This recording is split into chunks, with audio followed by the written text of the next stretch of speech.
มาเร็วเร็วเร็วเร็วเร็วเร็วเร็วเร็วเร็วมาไม่ต้องกลัวไม่ต้องกลัวหล่อคนหล่อนะคนหล่อเนี่ยของเฝ้าให้กินนะคนหล่อให้จับหน่อย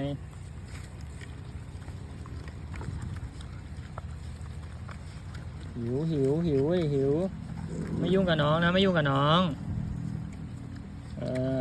เดี๋ยวมีเติมอีก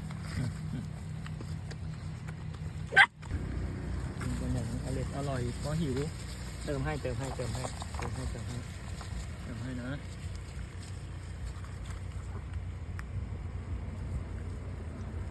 กินให้อิ่มเลยเฝ้าเลยเฝ้าเดี๋ยวพี่แย่งพี่แย่งน้องไหม